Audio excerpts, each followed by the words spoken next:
សួស្តីអ្នកនរគ្នានេះជា basic ដែលខ្ញុំចង់បង្ហាញទី1ដែលយើងត្រូវខ្ញុំចង់បង្ហាញពី display text នៅលើ storyboard អូខេឥឡូវយើងបើក Xcode ហើយ create new project មកនៅកន្លែងនេះគឺយើងត្រូវតែរើស iOS ជា template របស់យើងអញ្ចឹងផ្សេងទៀតយើងកុំអាខ្វល់សិនអញ្ចឹងយើងជ្រើសរើសយក application single view application next អូខេនៅកន្លែងនេះគឺយើងដាក់ឈ្មោះproject របស់យើងវាជា version ថ្មីគឺឈ្មោះនឹងយើងអាច display ផ្សេងក្រៅពីឈ្មោះដែលយើងសរសេរនេះបានអញ្ចឹងយើងដាក់អ្វីក៏បានដែរអូខេឥឡូវខ្ញុំដាក់ display អូខេ display text អញ្ចឹងកន្លែងនេះយើងអាចដាក់ដូចនេះបានឬក៏ដាក់ឈ្មោះអ្នកទាំងអស់គ្នាអូខេអញ្ចឹងយើង next ទៅទៀតអូខេដោយសារខ្ញុំធ្លាប់មានឈ្មោះនឹងម្ដងហើយវាឲ្យ refresh អូខេខ្ញុំ refresh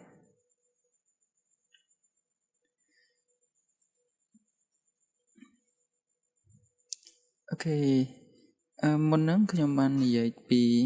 យើងអាច display ឈ្មោះផ្សេងនៅលើ device របស់យើងបានអញ្ចឹងកន្លែងនេះវាឲ្យយើងដាក់ឈ្មោះផ្សេងក្រៅតែពីយើងសរសេរនៅលើ project របស់យើងអូខេឥឡូវខ្ញុំដាក់ឈ្មោះដដែលអូខេ display text វិធីងាយយើងចូល main storyboard អូខេដោយសារវាធំអញ្ចឹងខ្ញុំអាចជ្រើសរើសយក iPhone 6s អូខេខ្ញុំ full screen វាមកបន្ទាប់មកគឺខ្ញុំទាញ text field មួយ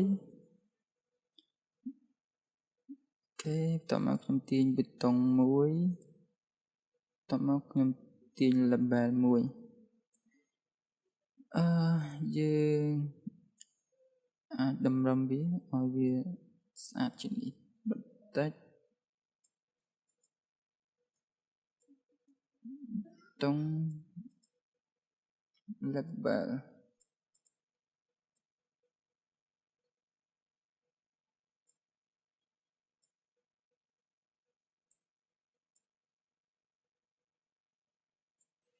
អូខេចឹងខ្ញុំដាក់ឲ្យ label នេះនៅ center text មកចឹងខ្ញុំទាញវាធំជាងនឹងបន្តិចតមកខ្ញុំសរសេរ rename វាដាក់ថា អូខេ display text អូខេដូចនេះមួយទៀតយើងត្រូវតែចងវាឲ្យវានៅទីតាំងដូចគ្នាដែលយើងបានកំណត់វានឹងអូខេដែលយើងធ្វើដូចនេះយើង add មកអូខេអញ្ចឹងនៅពេលដែលយើង run នៅលើ device ផ្សេងគឺវាមិនផ្លាស់ប្ដូរទីតាំងទេដូចនេះអូខេបន្ទាប់មកខ្ញុំនឹង connect វាមក class របស់យើងចឹងយើង connect វាមក class របស់យើងដោយយើង hold control មក hold control ដោយវាចេញ line ពណ៌ខៀវដូចនេះអូខេតមកយើងសរសេរវាអូខេ text field អូខេ outlet text field អញ្ចឹងខ្ញុំយកមួយទៀត label ជាងយើងសរសេរ text label អូខេយកជ្រើសរើស connection យក outlet អូខេបន្តមកទៀតគឺខ្ញុំយកជាប៊ូតុងជា action ដែលថាយើងคลิกនៅលើវាអញ្ចឹងខ្ញុំទាញវាមកទីតាំងនេះ ខ្ញុំជ្រើសរើស connection នេះយក accent ហើយយើងសរសេរ click អូខេតាមតអ្នកចង់សរសេរយើងអាចសរសេរអ្វីក៏បានដែរអូខេបន្ទាប់មកគឺខ្ញុំសរសេរកូដនៅទីនេះតែបន្តិចទេអញ្ចឹងខ្ញុំបិទអានេះចោលទៅយើងបាច់បិទក៏បានដែរប៉ុន្តែថាយើងចង់ងាយស្រួលមើលជានេះ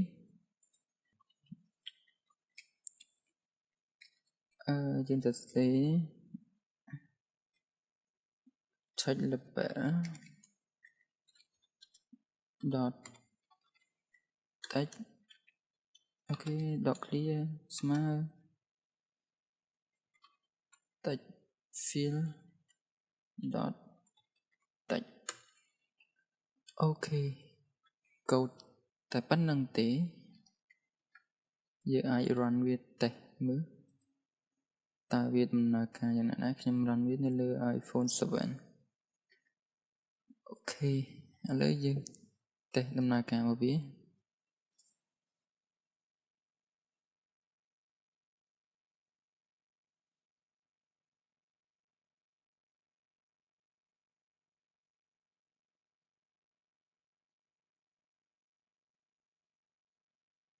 អូខេឥឡូវយើងសាកតេស្តវាមើលតើវាមិនដែរអូខេ hello world អូខេ hello world ចឹងយើងคลิกលើប៊ូតុងរបស់យើងអូខេ display hello world អូខេចឹងយើង keyboard ក៏បានដែរអូខេ please subscribe my channel អូខេ click អូខេ please subscribe my channel អូខេតមកទៀតយើងនឹងជំនួសដោយប្រើ keyboard វិញយើងមិនបាច់ចាំប្រើប៊ូតុងនេះក៏បានដែរអូខេឥឡូវយើងត្រឡប់ទៅបច្ចេករបស់យើងវិញខ្ញុំ disable run អូខេចឹងបន្ទាប់មកគឺគេយើង disable អូ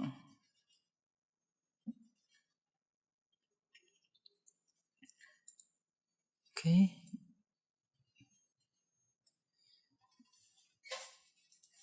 ជាដំបូងគឺយើង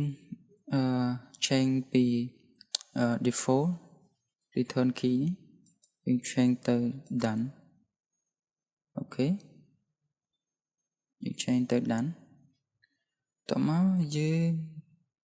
connect action មួយយើង connect action អូខេ action ចឹង event នេះយើង change វាយក did in only did អូខេចឹងយើង rename អូខេ display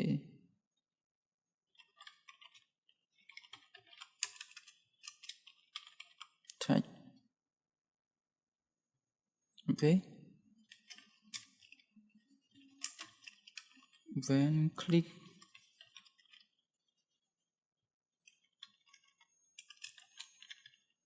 អូខេអ្នកនរគ្នាមិនចាំបាច់ដាក់វិញដូចនេះក៏បានដែរគ្រាន់តែចង់បញ្ជាក់ទេអូខេ connect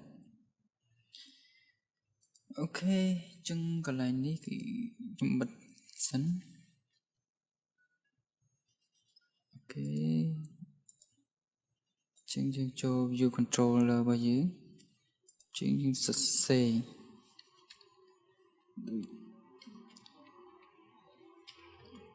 អូខេ save dot អូខេ design first responder អូខេតបមកយើងអាច ពីតិចដល់យើងតែសេក្នុងប៊ូតុងអូខេដូចនេះនៅពេលដែលយើងคลิกនៅលើដានប៊ូតុងអញ្ចឹងយើង dismiss ប៊ូតុងអូខេអញ្ចឹងយើង run test វា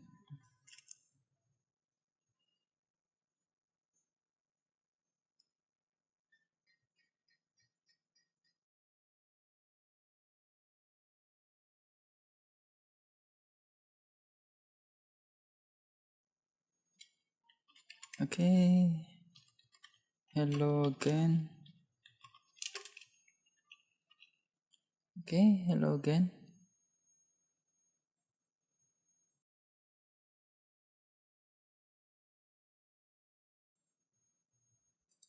okay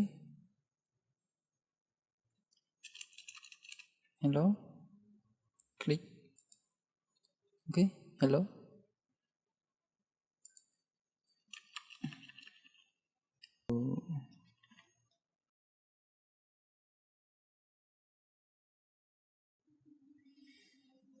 ចឹងតែប៉ុណ្្នឹងចុះថ្ងៃហ្នឹងអូខេចឹងអរគុណសម្រាប់ការទស្សនាយើងនឹងជួបគ្នានៅវីដេអូបន្តទៀតជាមួយនឹងកន្លឹះខ្លីៗដែលទាក់ទងជាមួយនឹងប្រើប្រាស់ Swift program អូខេសូមអរគុណ